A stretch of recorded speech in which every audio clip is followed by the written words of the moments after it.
Hi guys, good morning. Uh, Pares kaming day off ngayon ni Gia. Gumawa ako ng day off ko para lalabas kami. Lalang naman, mag-stroll lang. At pupunta kami doon sa isang shop na binilan niya ng jacket. Kaya lang, nung nasa bahay na kami, nagbago isip niya. Sa kulay. Parang gusto niya ibang kulay. So, Solid. isasoli namin. Pero actually, hindi dito sa branch na ito. So, natatandaan ko dati, ginawa na rin niya yan na sa ibang branch kami bumili. Tapos, nung isasoli, dito namin sinoli sa malapit sa amin. Sa city. Pumwede naman. Sa pagkakaalala ko, susubukan namin uli ngayon kung makakabola pa kami o hindi. Pwede talaga. So, nandito kami ngayon. Lalakad lang kami. Iniwan na namin sasakyan. Kasi ang lapit lang naman. Mga ilang kilometers lang. Hindi na kami nagsasakyan kasi mas maganda pa maglakad. Dahil dito, napakamahal ng parking dito. Totoo. So, kung magpa-park kami, babayad yata kami ng $18. Napakalaki na $18 para lang sa parking. So, karaniwan nga ang ginagawa, nagpa-park na lang sa iba. Yung iba naman hindi na nagsasakyan, nagko-commute na lang. Kasi dito, hindi katulad sa Pilipinas na makakapark ka, marami kang paparadahan na libre. Ang talagang paparadahan mo lang na may bayad sa Pilipinas is yung mga proper parking sites. Yeah. So, kung makikita nyo, yan, yung mga gilid ng kalsada niyan. Pwede mag-park dyan. Kaya lang, meron dyan, yung Pakita natin. may bayad. May bayad. So, mabalik nga tayo sa parking. So, ganyan ang mga patakaran dito. Yung mga 2P, 3P, 1P. Ang pinakamaiksi, 1/4 P. Ibig sabihin nun, 15 minutes na magpapark. At dito, mahigpit. Hindi biro dito yung sasabihin mo ko, 1P tapos sobra ka ng 1P. Pag na-tsempohan ka ng council, yung mga umiikot, titikitan ka. At napakalaki ng fine. So pagsisisihan mo ang hindi pagsunod sa parking rules. Ayan, tulad niyan, sa mga makikita mo mga bakante yung mga sidewalk, pero kaya bakante yan kasi may bayad. So ayan, yun nga, medyo nung dumating kami dito, na-culture shock din kami. Una lang naman kasi culture shock in a sense na napakalaki ng kaibahan ng mga traffic rules, mga ways ng mga tao dito. Dito kasi mostly, meron din siyempre lumalabag, pero mostly sumusunod sa batas dito. Kahit sa 90%. pagtawid. Katulad niya, hinto, pero hindi kami tumatawid kasi hindi pa naman time para kami tumawid. Tapos, sa mga malls na pinupuntahan namin, meron ka pang makikita mga ilan na mga barefoot, nakatapak. Kasi culture nila yon na yung mga lahi dito. Mga sasakyan, mostly sumusunod sa traffic rules. Pero siyempre, gaya nga ng matagal ng kasabihan na sa bawat gubat may ahas. Makikita mo pa rin na may mga mangilan-ilan. Pero mahihiya kang gumawa dito ng traffic violation, yung mga red na, ibibit mo pa. Dito pati, ang priority, pedestrian. Mm-mm. Kahit kunwari, pwede ka nang lumiko pa kanan o lumiko pa kaliwa. Tapos may biglang taong bumaba galing sa footpath, tatawid. Ihintuan mo yun. Hindi mo pwedeng unahan. Kasi pag inunahan mo yun, pwede magalit sa yun. Plus, pag na-check mo ng police, matitigitan ka kasi sa bawat mga tao meron na ganyan. Nakalagay sa priority point sa pedestrian. Mabalik tayo sa mall. Nung bagong dating kami rito, sa mall, naninibago ko. Kasi minsan may gusto kang itanong, walang tao. Ayun naman, ang maganda sa Pinas. Oo, walang... Yun ang kagandahan din naman sa Pinas. Sa Pinas, pag pumasok ka sa mall, pag may bibilhin ka, nag-uuna-unahan pa yung mga sales lady sa paglapit sa'yo, i-introduce yung product nila. Pagdating dito, nagtaka ako, nasa mall kami, sa isang department store. May gusto kami itanong, gusto kong alamin kung saan ko makikita yan. Wala kang malalapitan. Pero ngayon, paminsan-minsan, hindi naman palagi, paminsan-minsan. Pero hindi katulad nga sa Pilipinas na hindi ka pa itong tatanong, lumalapit na sa'yo. Oo, totoo. Dito, hahanapin mo. Hindi lahat ng area may nakatayong sales lady. At saka wala kang makikita rito yung katulad sa, kunwari, sabihin natin SM. Nasa tindahan ka ng mga underwear. Iba yung sales lady na naka-assign sa Hanford, meron sa kung ano-ano, sa Puritan, lahat. Meron silang representative dahil para nga pag may dumating na customer, unahan sila sa pag-introduce ng product nila. So dito, nagtaka kami, wala. Nung inaanalisa namin nung bandang huli, oo nga pala, hindi pala po pwedeng maging katulad nga ng sa Pilipinas. Gawa ng mahal ang dito, mahal ang labor. Yes. Dito kasi ang bayad sa amin is per hour. Hindi katulad yan sa atin na per day. Fix na yon. Hindi ko alam kung magkano ngayon ang parang mahigit 600 na ngayon ang per day sa atin. Dito, napakataas kung ikukumpara dyan sa atin. So, kaya pala hindi nga maglalagay ang mall ng napakaraming tao, malulugi, hindi sila kikita. Saka dito kasi talagang stricto sila sa pagbabayad. Iba ang rate ng Saturday, iba ang rate ng Sunday, iba ang rate ng holiday. Tungkol sa culture shock, ayun na nga, bukod sa pagdating namin dito, syempre tayo mga Pilipino, marunong tayong mag-English, yan. Magaling tayong magsalita mag-English, yung conversational English man lang at least. Pero syempre marami rin sa atin na magaling sa written English, yung mga vocabulary, mga fluent sa English. Pero ang kaibahan naman dito, medyo mag-a-adjust ka sa accent nila. Matinding accent nila. Kaya may mga locals pa na mabibilis magsalita.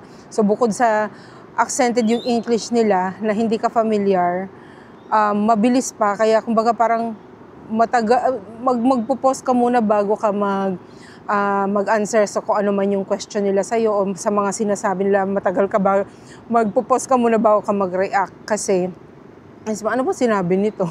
O kaya, para mas safe, kung ano man yung pinag-uusapan niyo conversation, lalo na sa trabaho, para mas safe ang practice mo, ipaulit mo na lang. Parang sabihin mong, can you rephrase that? Sorry, but I didn't understand, o yung mga ganon. Ipa-explain mo lang sa kanila mabuti. At okay naman sa kanila doon, kasi sanay sila sa mga Filipino workers. Hindi lang sa Filipino workers, pero iba't ibang lahi kasi dito. Highly diverse ang culture ng Australia. So, maraming migrants dito, iba't ibang lahi galing sa sa Asian countries, maraming galing sa Africa, meron din sa mga European countries, at hindi lahat doon fluent, syempre, mag-English. Though, yun na nga, isa sa mga requirements ng pagpunta dito, lalo na pag international student ka, kailangan naipasa mo or na-achieve mo yung required score nila sa English exam. So, yun. Ang sinasabi ko lang, nakaka-culture shock yung accent nila. Yun lang. Tapos, isa yun. So, yung accent nila, sa discipline nila sa traffic rules, tsaka sa pagdawid-dawid, sa mga pedestrian crossings. Pati sa mga yung sa pag-recycle ng mga basura, yung pagtatapon ng mga basura. Didiscuss namin yun, yung sa paano kami nagre-recycle ng mga trash namin dito. Pero makikita mo, 80% ng mga lugar dito ay malinis. Sabihin na natin 80%. Siguro sa mga cities, medyo may mga kalat na rin. Pero mas na-maintain pa rin nila yung malinis na lugar. As in, may mga nagme-maintain din na meron silang mga binabayaran na mga workers para linisin din yung mga lugar, pumulot ng mga basura. Plus, marami din dito, nagpupulot sila talaga ng mga, alam niyo yung mga 10 cents. So, pagka may mga uminom ng mga canned sodas, tapos itatapon, iba, makikita mo nagtatapon din. Pero pinupulot yun ng mga ng 10 cents. Kasi nire-recycle nila yon, dinadala nila sa recycling, ano tawag doon? Recycling depot. Tapos nila. Binabayaran sila 10 cents per can, per bottle or per can. Yun lang.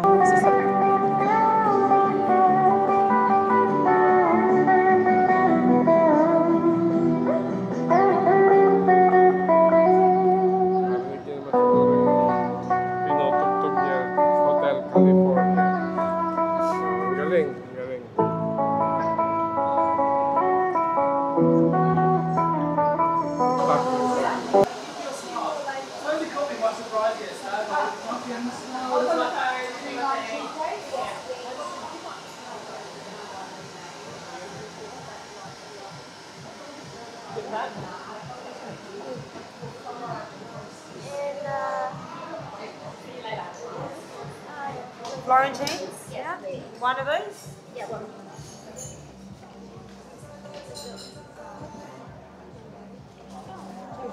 Yeah, and maybe more. Yep, good choice. You'll want another one for your emails? Yep.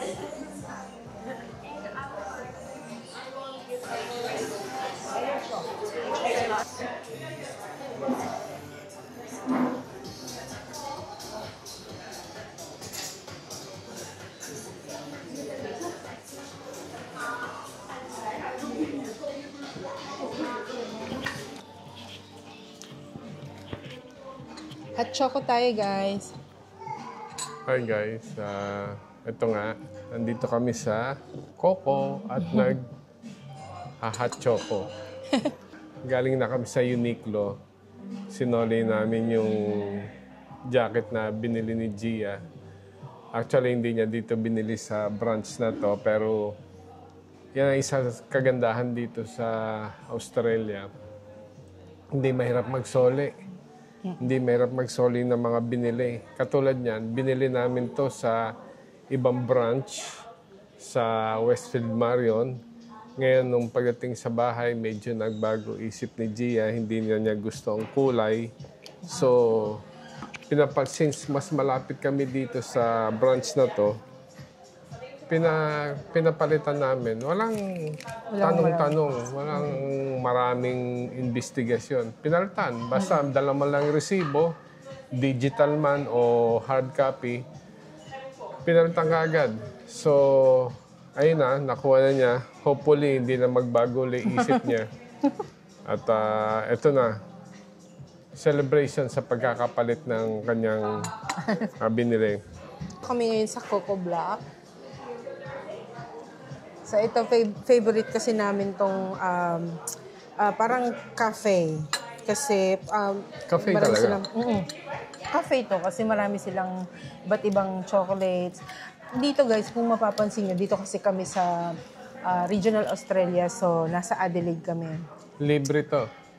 Dito sa Adelaide, kung mapapansin nyo yung mga shops, yung mga coffee shops, kung mapapansin nyo, mas marami yung local shops nila, like hindi masyado yung mga commercialized like Starbucks, yung mga ganong Shuttle's Best. Shuttle's Best, yan. Walang mga ganon dito halos. Sa mga malalaking city like Brisbane, Sydney, tsaka Melbourne, yan yung mga, dyan mo kung gusto, nagkikrave ka ng Starbucks, punta ka pa ng Melbourne. Pero dito sa Adelaide, more on sa mga local shops sila, parang pinopromote nila yung mga local produce nila, yung mga local products nila. Coco Black is, makikita ka pa rin sa Melbourne, pero ang ibig sabihin yung mga Starbucks, yan, yung mga commercial shops na gano'n. Kasi mas gusto nilang tangkilikin yung products nila, which is good. Nagbe-benefit yung gobyerno dito. Ang mas tinatangkilig nila dito yung mga coffee shops ng mga nasa mga residentials lang, yung mga bahay na kinonvert sa coffee shop. Ito kasi nasa city kami, pero dito wala kang makita nga ng Starbucks, Shuttle's Best, Tim Hortons. Wala yung mga yan. Kaya dito, kita. Actually, nagsara daw dito. Dati merong Starbucks dito pero nagsara. Kasi nga hindi nila tinatangkilik. Saka ayaw nila dito yung mga fancy coffee na mga frappe, latte. Ayaw nila yan. Gusto nila talaga yung mga brewed coffee. Tapos, sabay yung coffee shop niya may mga pastries siya. Yan ang putok dito. Pero kung sabihin mong magpa-franchise ka ng parang hindi na rin pinapayagan yata ng gobyerno kasi pinoproteksyonan nga ng government yung local produce. Local products. So, yan isa sa mga kagandahan dito. Kaya lang, syempre, nakamiss din, yung katulad sa Pilipinas. Kaya gustong-gusto ng mga ibang lahi dyan sa atin. Kasi, dyan nila makikita, impressive daw para sa kanila yung mga malls natin dyan. Kasi malaki, tapos malalaki, tapos masaya na hanggang gabi, bukas tayo. Tapos napaka hospitable ng yung mga service crew, yung mga ganun, no? Sila. Kaya nag-enjoy talaga sila sa Pilipinas. Katulad mga nakausap ko, nakasamahan ko sa trabaho. Gusto nga daw talaga nila sa Pilipinas kasi maganda yung service natin dyan sa Pilipinas. May bago guys, isa pa doon sa medyo na-culture shock kami rito nung bagong dating kami. Nung pumunta kami sa mga malls, nanibago ko dahil hindi katulad sa, for example, sabihin natin sa SM, pag pumunta ka lang sa section ng mga, kahit na polo shirt, underwear, t-shirts, pants, bawat brand, kahit anong brand pa man ng sabihin natin pants, iba-ibang brand, maraming brand sa atin. May mga nakatayong sales lady, tapos kumisan nag-uuna-unahan pa sa pag-entertain sa'yo para doon ka lang bumili sa kanila. Dito, nung pumunta kami sa isang mall, lalo na nung bagong-bago kami, wala kami mapagtanungan. Hanap ka pa, iikot ka pa doon sa area, hanap ka kung may naligaw na sales lady na dumaan. Pag dumaan pa, nagmamadali. Kumisan, hindi pa alam yung itatanong mo. Kasi saka namin na-realize na kaya pala ganun dito. Kasi dito nga, mahal ang labor, mahal ang sweldo. Dito, per hour ang bayad dito. Maging cleaner ka man, maging staff ka man, or amo ka man dito, per hour ang sweldo rito. So, hindi pwedeng ikumpara sa Pilipinas na per day. Parang ang minimum yata sa atin ngayon, nasa 600 plus per day yun. Dito per hour, tapos iba pa ang rate ng Saturday, ibang Sunday, iba ang public holidays. Kaya dito, mostly pag public holiday, sarado halos lahat. Hindi katulad sa atin sa Pilipinas na pag public holiday, Diyan matao. Diyan matao kasi pasyalan yung mga tao, bukas lahat ang mga kainan, bukas lahat yung mga entertainment, dito halos sarado. Kasi pag nagbukas sila, ang mahal ng ibabayad nila sa staff nila.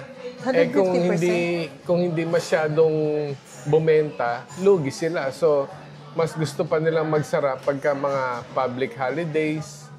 Actually, kahit Sunday, ang hirap rito. Ang bukas lang dito sa gabi, kadalasan mga bars, mga inuman. Pero kung maghahanap ka ng mga restaurant, mga halos sarado sila. Yung opening hours nila everyday. Opening hours nila everyday. Everyday sa mga shops, sa groceries, hanggang 5 o'clock lang, guys. Everyday pala. 9 to 5. Except Thursday. Thursday, extended sila hanggang 9 o'clock ng gabi. Pero dito, pagka sumampa na ng 5 o'clock, malabo-labo ka nang makakita ng mga bukas na supermarket. At pati mga department store nagsasara na hanggang 5 o'clock lang. Kasi ang inaano nila dito is binibigyan nila ng time yung mga staff, mga tao na para sa pamilya. Hindi yung hanggang gabi nagtatrabaho pa. And dito rin, makakita ka rin sa mga malls na may mga taong mga barefoot, nakatapak. Kasi isa yan sa culture nila. Hindi, yung mga marites, walang marites sa paligid. Wala kang makikitang mga batang naglalaro sa labas, except siyempre dun sa mga designated playgrounds nila. Pero yun na nga, natira din kami sa isang suburb na doon kami unang umupa ng bahay. Residential yon, tahimik. Ang lalaki ng bahay. Wala kang makikita. Pag sumampa na yung mga bandang 5 o'clock, 6 o'clock, wala ka nang makikitang tao sa kalsada. Correct. Hindi ka nung una kami pumunta rito, tinanong ko pa sa mga kasama ko sa trabaho, sabi ko, bakit pag sampa ng mga 6 o'clock hanggang sa dumidilim, wala nang tao sa kalsada. Ang sabi nung kasamahan kong Australian, sabi niya, matakot ka pagka may tao. Kasi yung tao na yon, pagka kakalat-kalat sa gabi yon, ibig sabihin nun, medyo kahina-hinala yun. Ganun pala. Which is kabaliktaran sa Pilipinas, habang lumalalim ang gabi, dumadami ang tao. Siyempre tayo, lumaki tayo sa ganun, di ba masaya yung paligid mo. Anytime na gusto mong mangapit bahay, pwede. Kunyari, manghihiram ka ng gamit. Sa amin noon sa Zambales, manghihiram ka ng gamit, kakatok ka lang sa kapitbahay, papahiram ka. Pero dito kasi, wala ka, ang mga kapitbahay, paminsan-minsan mo lang silang makikita. Tapos, babatian na kayo. Hey, good morning, how you been? Mga ganun lang. Pero yung sabihin mong mga matagalang usapan na uupo kayo sa tabi ng daan, tapos mag-uusap kayo na matagal, walang ganun. Ang isa naman na hindi maganda rito is walang parking na libre. Makakuha ka lang ng parking na libre sa mga suburb na talagang hindi busy. Kasi doon sa una naming tinirhan, yung suburb na Pasadena, bawat harap ng bahay, gilid ng kalsada, may mga guhit na kung saan lang naman po pwedeng pumarada, pero walang mga bayad. Lalo dito sa city, walang libre dito. Meron dito 1P, 2P, 3P. Ang ibig sabihin nun, kung 3P, 3 hours parking lang ang libre. Pagka lumagpas ka ng 3 hours, mafa-fine ka na. At napakalaki ng fine pag sisisihan mo. Mabuti pa nagbayad ka na lang isang buong araw kaysa magbayad ka ng fine. Kaya dito, kung katulad namin, walking distance lang kami sa city, ba't ka pa magpa-park? Pag nag-park ka pa sa is kadalasan $18 ang park. So, napakamahal. So, ganun ang sistema dito. Kaya, ang dito pala, pagka sa mga suburb na libre, kahit may pumarada sa harap ng bakuran mo, wag lang sa harap ng gate mo, is hindi mo sila pwedeng pagbawalan. Sa Saudi, pag pumarada ka sa harap ng bahay, ng bakuran ng may-ari ng bahay, pagka balik mo, it's either flat na yung gulong mo, may sisirain sa sasakyan mo para hindi ka na mag-park doon. O kaya sa Pilipinas naman, di ba, nagagalit din yung may-ari ng bahay, ayaw niya nang may paparada sa tapat ng bakod niya. Dito, hindi pwede. Hindi mo sila pwedeng bawalan dahil ang katwiran ng council dito, by the way dito, yung mga suburb, may tinatawag na council, kumbaga sa atin, barangay. Yung council na yan, napakahigpit yan, nagtitiket yan ng mga traffic violation. Ang katwiran dito, yung kalsada, sa gobyerno yan. Hanggang saan lang yung sukat ng lupa mo, doon lang ang pwede mo silang pagbawalan. Pag lumagpas na sa bakod mo, sa footpath, siyempre hindi naman pwedeng magparada sa footpath. Doon ka paparada sa tapat ng bahay, pero kalsada na. Basta wala lang guhit na dilaw, pwede ka pumarada. Hindi ka pwedeng pagbawalan ng may-ari ng bahay na sabihin, huwag kang paparada sa tapat ng bahay ko. Bawal yun. Pwede silang pumarada dahil hindi nila pag-aari yun, pag-aari ng gobyerno yun. So, yun ang mga maganda rito. Ako nga, actually, noong nando kami sa Pasadena, natikitan na ako. Kasi nasanay ako sa ibang lugar noon, siyempre, galing tayo ng Pilipinas, nanggaling din kami ng Saudi. Pumarada ako against the flow of traffic. Sa harap ng bahay namin yun, libre yun. At tinamad ako ipasok sa garahe yung sasakyan. Pumarada na lang ako sa harap ng bahay, pero nasa kabilang side ako against the flow of traffic. O, paglabas ko kinabukasan, may ticket na yung sasakyan ko. $70 yun. $70. Kain tayo, guys. Ramen. What's that? Bento. Bento. What? Unagi. Unagi. Unagi. And Bentong. And another ramen. Miso.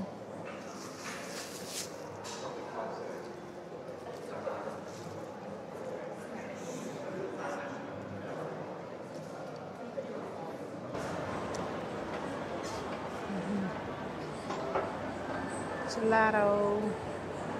Yay! Gelato!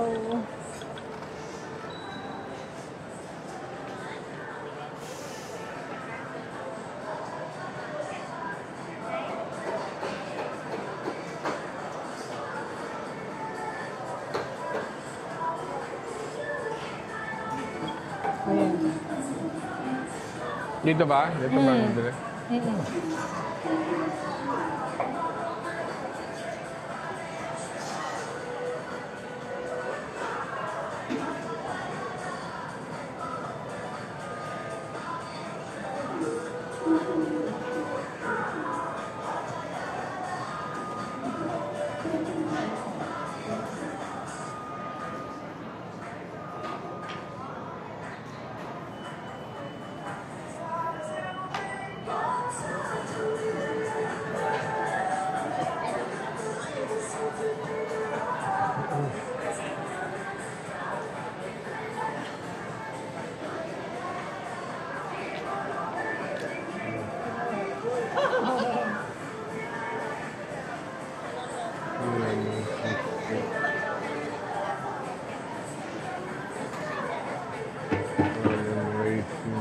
Stop recording.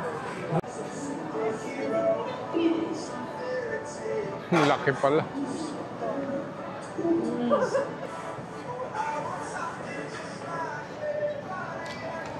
Yeah. Lemon cheese And ramen rice, please.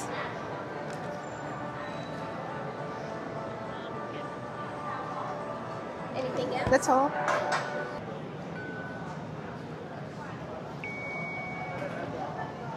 So, all good. Thank you. Thank you.